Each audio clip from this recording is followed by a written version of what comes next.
Hey, what's happening, y'all? So, St. George Groves has finally done it.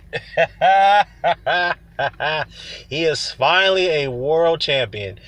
He has stopped Fedor Chundinov in the sixth round to capture the vacant WBA super middleweight title, which is the actual title. So, congratulations, St. Groves. I'm actually happy for him because he hinted in one of his interviews going into the fight that if he didn't win this fight, he was going to pretty much call it a career, or, which I didn't really think it was going to be the end of his career, he could possibly become a gatekeeper if he didn't win this fight. So that's what he was hinting. So he finally did it. He finally got, after a couple setbacks, twice against Carl Froch, one against Badu Jack, someone wondered where would his career would go after that. So, I think after the Froch fight, you could sense that that George had some psychological issues, because he was literally not the same fighter after that. As far as being more energetic, being more precise when it came to his punching prowess, whatnot. So he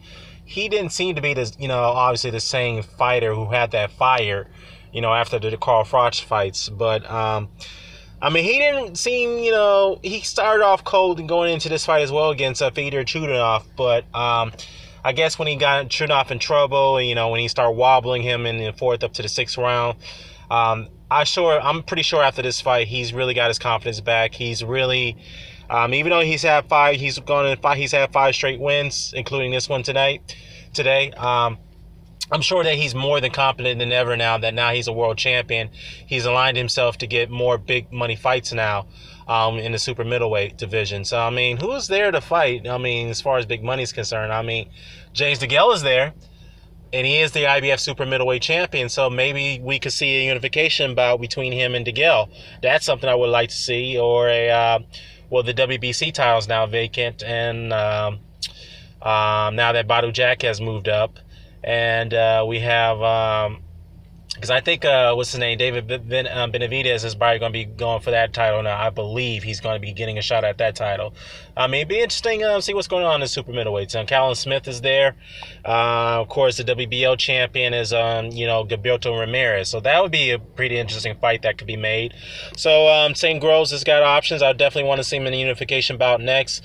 I know that he had previously turned down a James DeGale fight a couple years back when James DeGale became the champion, and he was offered the rematch by Eddie Hearn, and he didn't want it.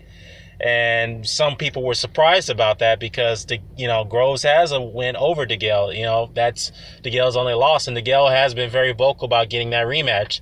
So definitely interesting shakeup now that he is the other super middleweight champion. So I'm very happy for him, because he had to really claw back from him, man, going through a lot of setbacks, as I mentioned. So, and, switching of trainers, switching of promotions.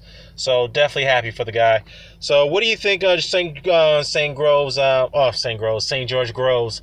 Where do you think he should go from here? Do you think he should take a couple of tune-ups now that he's the WBA champion? Super middleweight champion, or do you think he should go straight into unification bout? I think he should go into unification bout with one of the other champions, in my opinion. Let me know what your thoughts about this. I'm out.